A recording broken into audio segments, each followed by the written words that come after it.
Hello mga Higala friend, and start ng journey namin. Papunta kami ng Dargaville. So makikita po ninyo ang ganda-ganda ng mga views. So, papunta kami doon. Yan na yung entrance.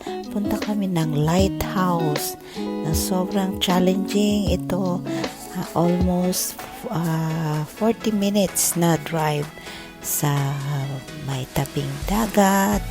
So nagmamadali kami dyan kasi kailangan low tide kapag tatawid ka. So makikita nyo ang daming magagandang rock formation dyan. So may enjoy nyo talaga, relaxing ang mga view. So yan, nandiyan kami, papunta kami ng lighthouse. Yan, naakyat kami dyan, sobrang tarik at bumpy and loose ng mga sand. Ang hirap. Sa unang attempt, hindi kami successful. So nung pangalawa, ayan na, ito, papunta na kami. So sinubukan namin ng other direction. Sumuntik kami dyan mahulog sa I think mga 1 meter o 1.5 meter deep na parang cliff, yung parang bangin.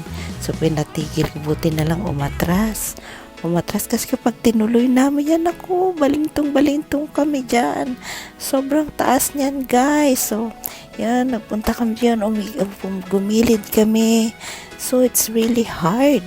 So challenging, hindi lahat nakakaakyat dyan sa lighthouse. Sobrang hirap, mga friendship. So ayan, akyat kami dyan hanggang sa makarating kami doon. So only few ang nakarating doon na hindi nag-give up. So pagdating namin doon, oh my God, ang view sobrang stunning. Ayan, makikita nyo, mga off-roaders yung mga yan. So nandun kami sa tuktok. So yan, tuktok ng lighthouse sa photos, sa Dargaville. Dito po yan sa New Zealand. So ang ganda, very stunning ang view, blue sky, and then yan, cloudy, and of course may yan, pauwi na kami yan. So yan, of course, lunchtime. So dinalaw kami ng mga off-roaders, Filipino off-roaders ng Auckland. So galing na rin sila ng camping. Nag-camping sila dun sa pinakadulo naman. Next target namin yan, wish list namin. So nung gumabi na, one night kami yan, walang signal. So free from internet and social media. Nag-bonfire kami. Tapos yung mga kasama namin, mahilig mag-fishing. Nakahuli sila ng mga isda. So fresh na fresh. So ayan, ang aking mga bagong nakilalang kaibigan, ang kanilang pamilya, si Nina, yan, prepare sila ng, ayan, yung mga isda na nahuli.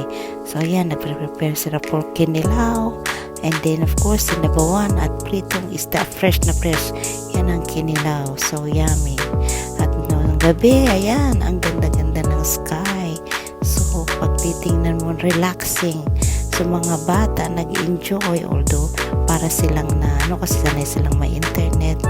Yan, walang internet, just lang talaga, tahimik. And then home time, ayan, ang ganda.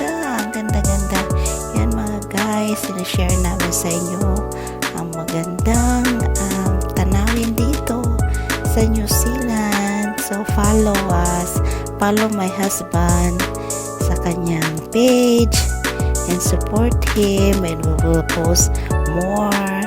Marami pong salamat. Ayan, nandyan, napakaganda, nagdadalay pa rin kasi na yan, mag-high tide na, kaya binibilisan namin na umuwi, makalabas dyan. Kasi pag naabutan kami, kumaanod kami ng tubig. Ayan, so nagmamadali po kaming makalabas. Ayan, and then of course, ayan na, salamat sa Panginoon at kami nakauwi ng ligtas. Thank you for watching. God God bless.